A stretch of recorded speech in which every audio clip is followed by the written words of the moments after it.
This is Orlando Sentinel Now.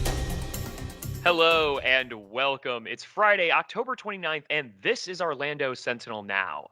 Today, we're talking about the end of the face mask mandate in Orange County Public Schools next week, plus the state's lawsuit against President Joe Biden. I'm your host, Joe Mario Pedersen, and joining me today, I have education reporter Leslie Postal and politics editor Steve Lemoncello. Thank you both so much for being here. Let's go ahead and get right into it. Leslie, coming to you first for one of your latest here. Orange County Schools to end its face mask mandate for students starting Monday. Can you tell us about it? Yes, the district had put in a 60-day mask mandate that ends Saturday, and the superintendent announced yesterday that it would not be extended. So starting Monday, students can come without a face mask if they have a note from their parents. So we've been hearing about positivity rates being down in the county recently. A huge change from where we were at the start of the school year here. Have we seen the same lessening of positivity rates within students as well? Yes, and they keep track of student cases for every single day, and they have dropped very sharply. I think the high was close to 500 cases on one day in early September, and it was down to 13 yesterday. So yes, there's been a significant drop in the number of student COVID cases. Now, the face mask mandate, to no one's surprise here, really has been really divisive in the community. How are people reacting to this news? Yes, people's reactions are also divided. There was a group of parents led by Mask Up OCPS, which has about 600 members, who really wanted the mask mandate extended until the winter holiday break in mid-December. Their argument was that all the younger kids, ages 5 to 11, who are in school are not yet eligible for a vaccine. They wanted it extended with the hope that those vaccines would soon be available, and parents, if they wanted, could get their kids vaccinated, perhaps by the break or over the break. And then in January, when those kids returned, they would be, have that immunity. But there were, of course, other parents who did not like the mandate, did not think it ever should have been imposed, and certainly thought it should expire. And they were very happy to hear yesterday's news. As far as those who were happy to hear that the face mask mandate would be expiring, what was their argument as for why the face mask mandate shouldn't have been in place at all? Well, they said it violates state rules. It violates Governor DeSantis's order. It violates the Parents' Bill of Rights in their view. And they didn't think that the school board had any right to impose it in the first place. Very interesting. Certainly a story that we'll keep our eyes on starting next week. Leslie, thank you so much. Sure. Thank you. All right, Steve, I want to come over to you now for one of your latest here.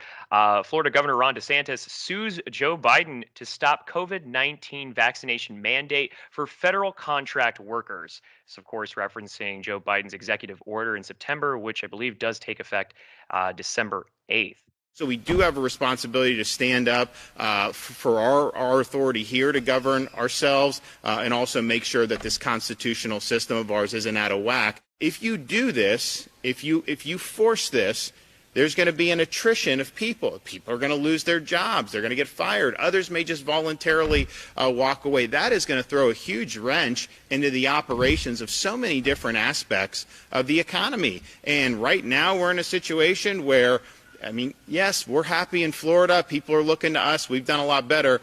But the United States as a whole ain't exactly lighting the world on fire when it comes to the economy right now. I do want to get into that executive order, but before we do, I want to talk about the lawsuit here first. What exactly is the state alleging? Yeah, the state is alleging that the part of that executive order that applies to federal contractors is unconstitutional. Now, the order essentially says through OSHA, the Federal Organization of Security and Health, it says that any business of more than 100 people, OSHA has jurisdiction over, and therefore the federal government is able to impose a vaccine mandate. This is a separate part of the order that applies to federal contractors. And I spoke with a health law expert last week, and he said it's pretty established that the federal government has a pretty wide swath over a lot of things, but the portion involving federal contractors, that is a bit of a question and probably could use some clarification. That this applies to, say, a large number of federal contractors in schools like UF and other state schools, federal contractors in other places. So this is what DeSantis and Moody are once again, as in they're doing with a lot of things, challenging the federal government over. I want to explore that executive order just a little bit more here in regards to why it happened, why Joe Biden made that executive order in September, and how exactly DeSantis is saying that it is unconstitutional. What does the order entail? Yeah, essentially, vaccine mandates for federal employees, again, employees of federal contractors, and companies with more than 100 employees. So this was done in, of course, response to the huge Delta wave of cases over the summer, of which Florida was the epicenter of. Pretty much a third of cases and deaths here, almost in Florida. Though DeSantis is taking a look at the fact that the numbers have gone down after this surge that killed 21,000 people, and is essentially declared victory, saying, "Look how Florida right now is the lowest in the nation, and good for us."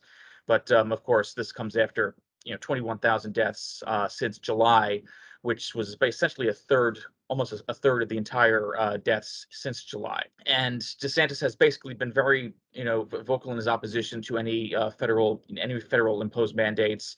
He's against all vaccine mandates. He's against all vaccine passports, which is companies requiring, proof of vaccination for customers. So he's, essentially finding any sort of legal thing he can find to, challenge this. He essentially held a press conference saying that he's going to, that it seemed like he was really going to be pushing for when the legislative session, special session comes up next month, to push for a ban on vaccine mandates for businesses.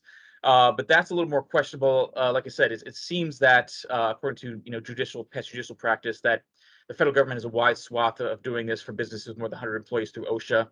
That has led some Republicans in Tallahassee to want to secede from OSHA essentially and create Florida's own agency to protect workers.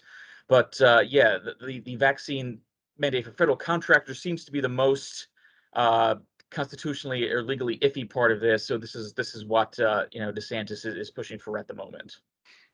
I want to transition this now over to the defendants named on the lawsuit. One of them being former Florida Senator Bill Nelson. Why exactly do we find his name on there? It's sort of a clever way of getting a prominent Democrat in there as a defendant on this. NASA, of course, has a lot of federal contractors or working for them, and employees under those federal contractors who probably have less than 100 people. So it doesn't fit the 100 people or plus OSHA thing. So yeah, NASA is one of the areas where there's just a lot of federal contractors in this that this mandate would apply to. And again, it's a little savvy to get Nelson in there too as well. Really interesting story, and one again that we'll also be keeping an eye on. If you want to find out more about that and the face mask mandate story, you can find out more about both at OrlandoSentinel.com, where of course you can get caught up on all the different events and news happening in and around your community. For those of you who are subscribers to the Orlando Sentinel, thank you so much for supporting work like this and supporting journalism. If you want to become a supporter, it's easy to do so. All you need to do is visit orlandosentinel.com/subscribe. But as for OSN, that will do it for us today. A big thank you to Leslie and Steve for keeping us caught up in what's going on in our community. We'll be back again with more news next week. We'll see you then. Stay healthy and stay safe. Watch Orlando Sentinel Now live every weekday at noon on our Facebook page and on orlandosentinel.com.